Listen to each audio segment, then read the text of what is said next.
Isang balasubas na DDS, mga kababayan, na laging nagwawala. Kilalang kilalang lahat. Itong si Nyak, Sir Nyak, or ang tunay na pangalan niya ay si Jack Agorta, mga kababayan, na isang, di ko alam, tawag, PWD ba siya? Oh. Pero ito ay galit na galit or ngalit daw siya, mga kababayan, sa diretso. Sa straight. Kasi nga naman, mga ka-GPnatics, nagtataka tayo lumabas na lang bigla. Nagulat tayo, naging DDS na, sumama na kila Banat Bay. Binackground check ko siya. Tumakbo rin pala ito, mga kababayan, nung nakaraang eleksyon bilang councilor, city councilor. Pero natalo. Siyempre nga naman, mga ka-GPnatics, paano mo, sorry hindi naman ako mapanglait. Kaya lang pag ganito yung tao na makakasalamuha mo, o kaya yung ganito yung tao na makakausap mo, na nagbibigay ng maling interpretasyon, maling impormasyon at paninira sa gobyerno, tapos malakas pa manglait, palagay ko naman, mga kababayan, meron tayong tinatawag na karapatan para balikan siya. 'Di ba? Hindi natin nilalait ang isang taong may kapansanan kasi ang inyong abang lingkod may kapansanan din. 'Di ba? Ako ay isang PWD, hindi nga lang halata. Ayaw din ako payagan ng mga tao pag pupunta ako sa where's your ID, sir? Ginaganon ako. Hindi ka mukhang PWD, laki ng katawan mo. 'Di ba? Pero ito, mga ka-GPnatics, kaya pala nagwawala ito. Wala na palang wala palang permit. Hindi nagbabayad ng tax. So, ibig sabihin, tax evader ka palang, hayop ka. Ang nami mong ginanyami. Ha? Marcos, resign ka pa. Oh.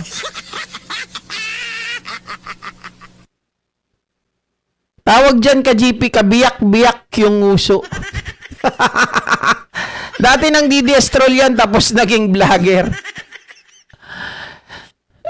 Dati, alam mo nyo, nung influencer pa siya, nung medyo panahon pa ng sikat pa siya sa FB, kasi nung naging influencer siya sa FB naman mga kababayan. Kaya lang, parang ang nangyari sa kanya, di ba, babe, ang ang kanyang business, parang umakyat lahat sa ulo yung usok.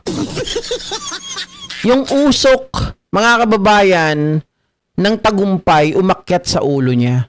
Kaya ganito itong si Sir Jack, mga kababayan, na dapat kinakaawaan natin o dapat ang turing natin, tingin natin dito sa mga taong may kapansanan, di ba, very equal. Kaya lang, pag ganito naman, anyway, mga kababayan, ang balita dyan, sa nangyari dito kay Jack Agorta, ay ito po. So, balita sa'yo, Jack. Ito. Sabi rito, vape business, mga kababayan, ni Jack Agorta sa Imus, pinasara.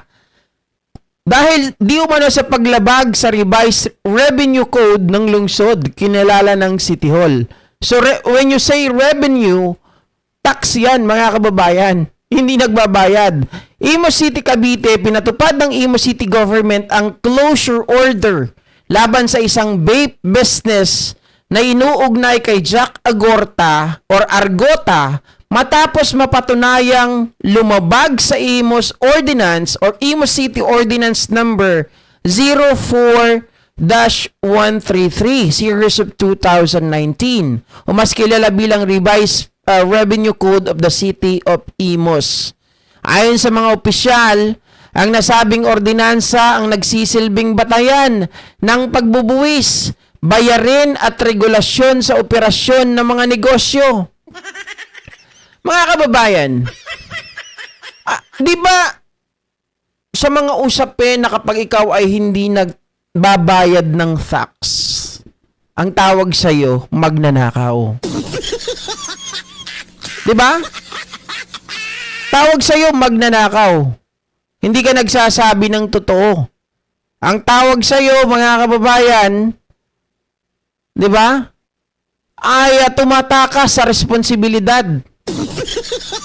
Bilang isang business owner, dapat kumukuha ka ng permit.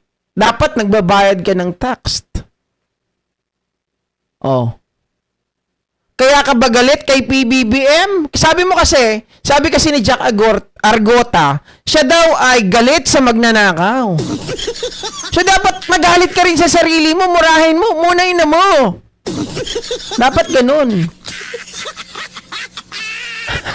Oo nga, no, ang tagal na wala ni Seicher. Oo. Sabi ni Haring Manok, ka-GP, nagpapapansin lang yan. Dayo sa Imus Cavite yan si Aso Bugok Didis, Boy Ngongo, isa raw, mababalitaan na lang yan na nirampa na ng mga Kabitenyo. Ay! Oy! Ibig sabihin, ano to? Maraming galit dito?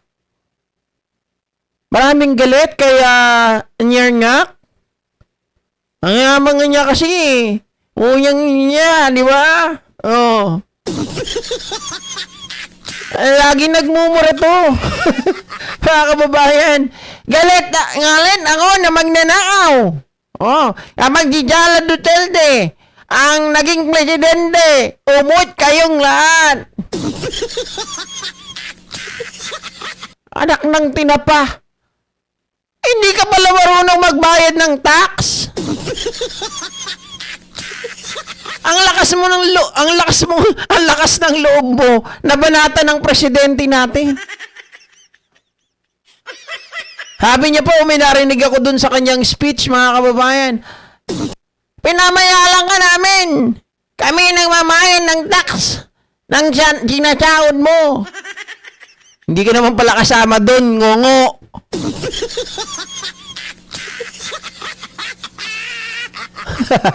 Tawag dyan, GP, divided lips. Umuinit na yan. Di ba? Hindi naman malunong magbayan ng tak. Tapos, sasabihin, pamang nanakaw. Kami nagbabayad sa inyo.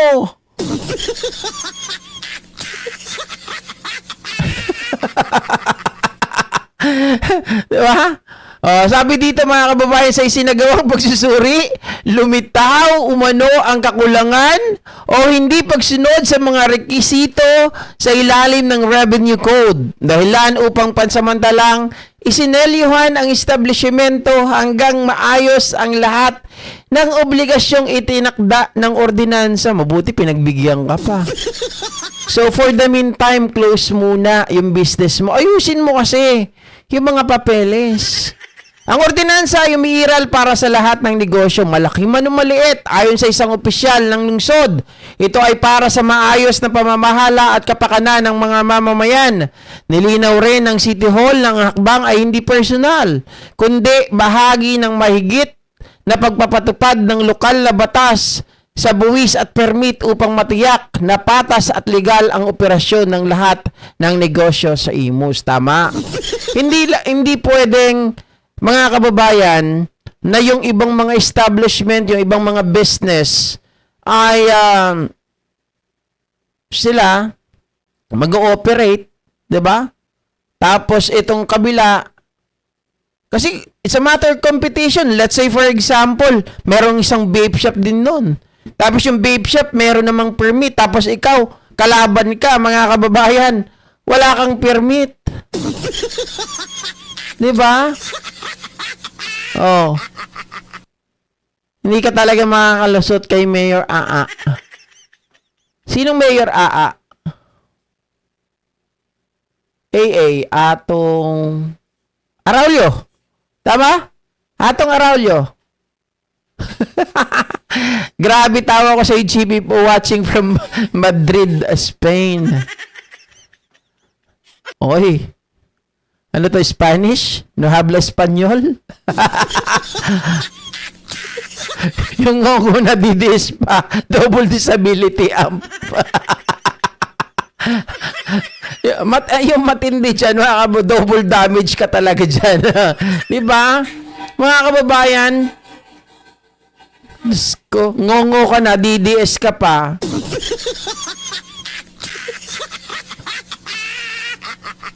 Inaaway nila si Mima Alicia GP. Sumasawsaw na din asawa ni Nyak. What? Asawa ni Nyak? Sumasawsaw. Diyos ko. Alam niyo, unang-una, bilang isang padre di pamilya, sabihin natin, haligi ng tahanan, you should protect your family first. Diba? Don't involve them, mga kababayan, sa politika. Maaring sabihin natin, nakikita nyo yung asawa ko dito, hanggang ano lang yan, hanggang bati-bati, wala yan, hindi yan sumasali sa ano. Kasi hindi ko siya pinapayagan na ma-involve sa ganito. Ako na lang. 'Di ba? Kasi, Diyos mio Marimar, kahit yung mga anak ko, huwag kayong makialam sa politika. Ako na lang. Ganon. Pero pag pinasausaw mo na yung asawa mo, nako, problema yan. 'Di ba? Problema yan. Malaking problema yan.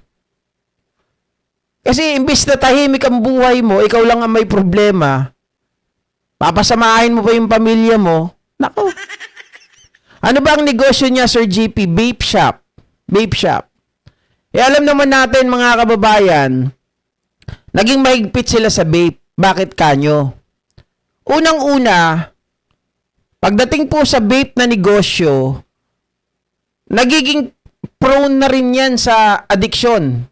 Okay? Kasi hindi lang sa addiction doon sa nicotine, mga ka-GPnatics. Ako kasi dati nung nasa call center ako, talagang ang hilig ko rin dyan. Talagang dyan ako kumakapit pag inaantok ako. Kaya lang iba yung brand ng juice na ginagamit ko, Malaysian juice.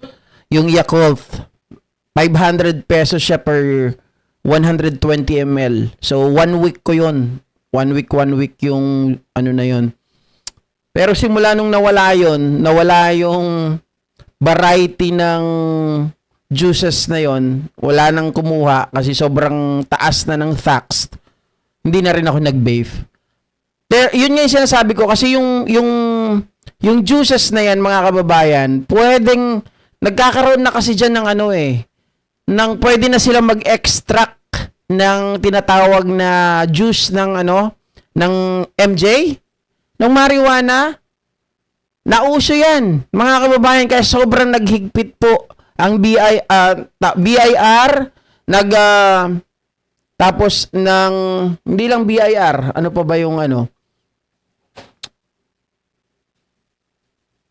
nakalimutan ko yung agency na nagtatransmit. Kung pwede kang kumuha ng mga ng mga bagahe mo. Kalimutan ko yung tawag doon. Custom. Mga kababayan, custom. Naghigpit na sila ng gusto. Kahit dito lang sa Pilipinas, pwede rin tayong may mga nag-i-extract din ng mga ng mga juices galing po sa MJ. Kaya sobrang higpit na pagdating po sa vape business.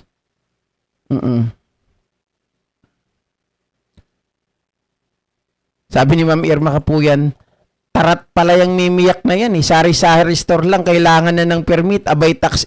Evader nga yan, buti na lang.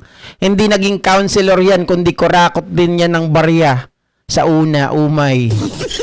Oo. At saka mayabang daw yan, mayabang. Marami nagsasabi doon sa comment section. Nakita ko yung tumatakbo siya ng city councilor. Ang dami nagsabi doon, buti hindi nanalo yan sa isayabang yan. Huwag niyong iboto to, mayabang to. Sabi, doon sa puntahan nyo. Hanapin nyo lang yung niya. Sir Jack Argota, City Councilor. Makikita nyo doon. Kahit maliliit na tindahan, napapasara noon kapag walang business permit. Oo. Minura din nung asawa ni Nyak si Mima. Diyos ko. Grabe rin pala yan. Vape is bad for our health, GP. Very bad, indeed. Cannabis oil, Sir Smokey. Uy, nandiyan ka pala, ha? Oo. Talagang mo pa. Nasabi ko nga lang, MJ. Talagang binubuo mo, ha? Parang meron dito sa UAE, GP. May kilala ako, Yakult flavor gamit niya. Marami naman variety ng Yakult flavor. Marami ding tawag dito. Iba't ibang klase ng may local gawa dito, may gawa sa ibang bansa, pero Malaysian juice talaga yung gusto ko. Kasi siya, Yakult Kalimutan ko na yung, ano yung may special something na nakalagay pa sa kanya. Talagang super sarap. Sir GB, wag sana niyang sambitin ang Mang Susan tayo. Iba na pag binanggit niya magsusan tayo. Study shows na meron ding nicotine yung vape.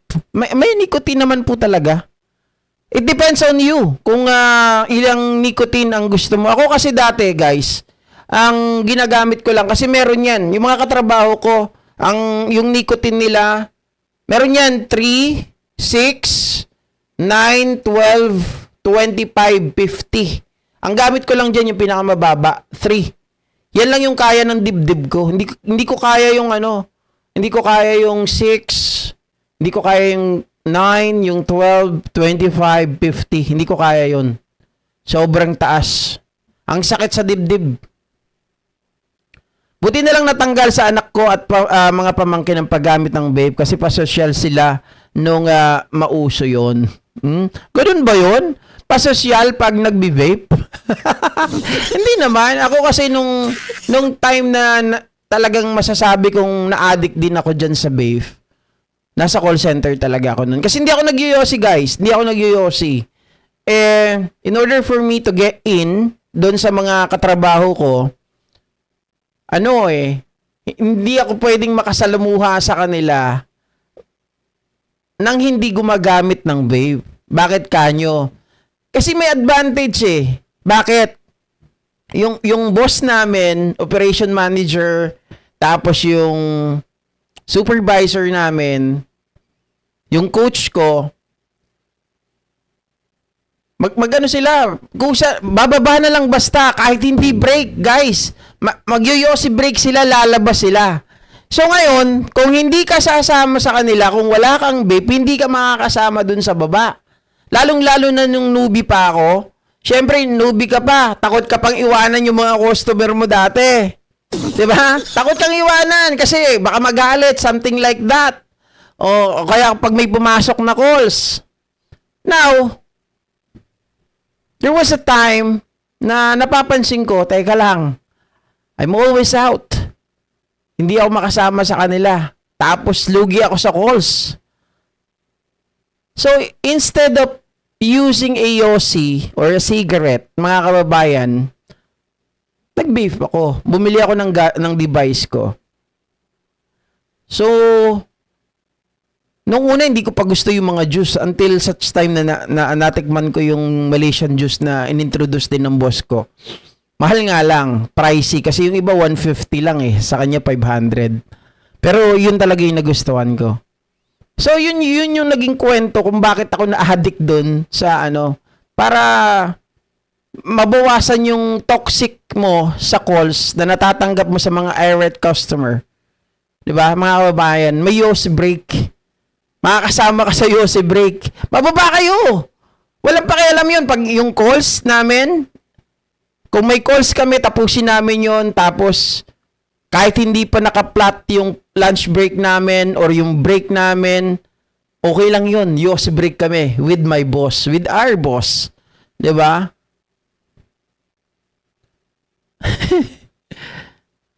Vape weeds ginagamit ni Kitty. I don't know. Nakakasuka, makita ko lang ang mukha. Hemp, kasi tsaka THC at CBD uri ng cannabis oil. THC yung nakaka-addict, CBD yung may health benefit. Na-try mo yung mother's na-try mo yung mother's milk juice. Para walang hiya. Ikaw talaga, Sir Smokey, You make my night.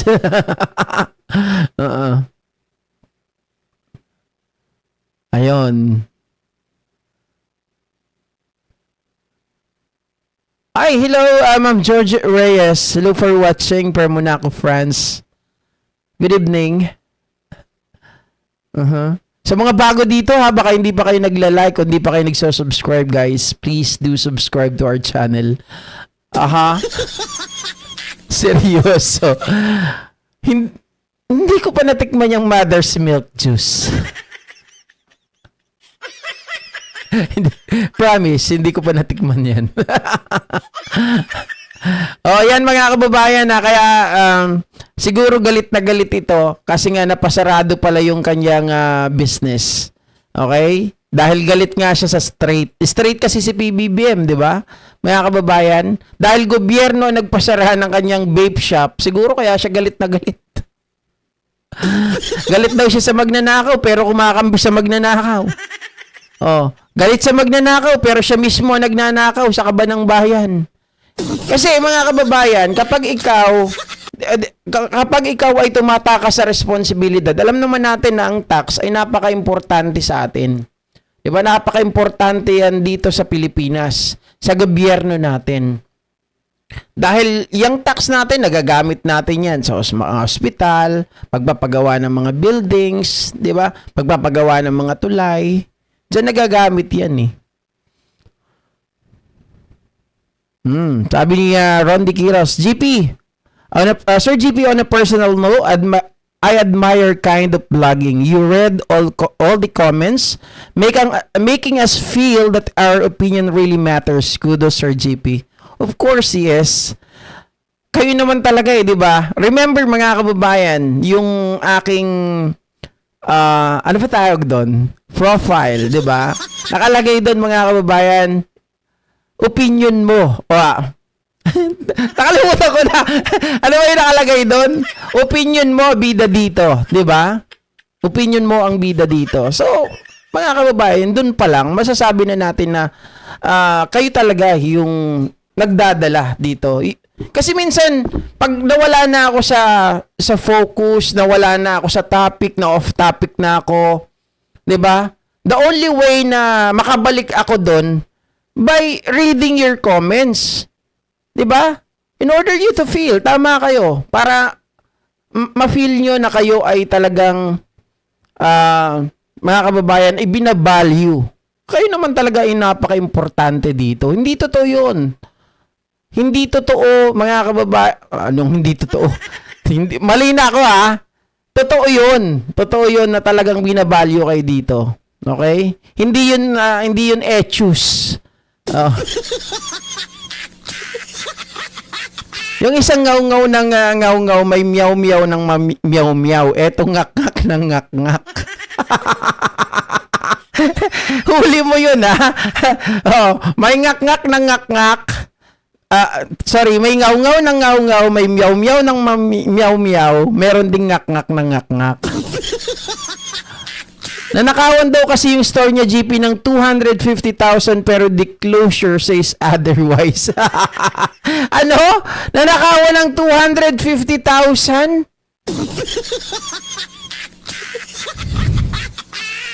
Eh di sana nakita na natin yan sa mga balita. If that is true. Diba? Hi, Pinoy Belgian Vlog. Thank you so much for sharing your blessing. Alright? Hindi mo nga binabasa comment ko. Hindi raw.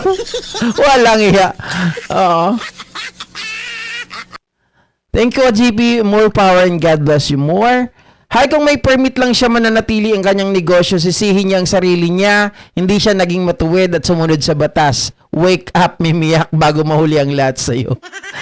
At least, mga kababayan, they give him a chance, di ba? Binibigyan siya ng pagkakataon na asikasuhin yung mga papeles, para nang sa ganon ay maayos pa rin niya at tumakbo pa rin yung kanyang negosyo. Otherwise, mga kababayan, kung wala na siyang balak bumalik sa pagninegosyo, total kumikita naman ata siya sa pagiging aso, doon na lang siya. Baka BIR yung kumuha. Oo, kasi, di ba, Sir Smokey, ang alam ko, pag ganyan, may ano yan may penalty. Di ba? Sa totoo lang natatabaan ako sa utak mo and thanks kasi binabasa mo comment ko. God bless. Sabi ni Winnie Halos. Alright. Wala na natin yan si Sir Nyak. Mga kababayan, baka mamaya mangunguna ako ng husto dyan. Kagagaya ko sa kanya. Kasi pag napapanood ko siya, grabe yung, alam mo yun, iba kasi yung sense of humor, iba yung pinipilit mo lang. Kasi kung nandoon siya sa larangan ng pagpapatawa dati as as influencer, kahit pa paano, maintindihan ko siya eh. 'Di ba? Kahit trying hard, mga kababayan. Kasi ang sense of humor, ano yan eh, authentic yan sa isang tao eh. Hindi yan basta-basta natututunan. 'Di ba? Mga kababayan, you get used to it. Talagang may lalabas at may lalabas mo yan pag mayroon ka talaga niyan. Pero si Sir Nyak kasi, pag nagsasalita, lalong-lalo ngayon na naging DDS siya, hindi ako natutuwa sa kanya. Hindi talaga siya nakakatuwa. Nakakainis. Diba? Tapos iisipin mo pa, walang hiya ka. May kapansanan ka na, ganyan ka pa magsalita. Imbis na maawa kami sa'yo, pagtatawanan ka pa ng tao. Oo.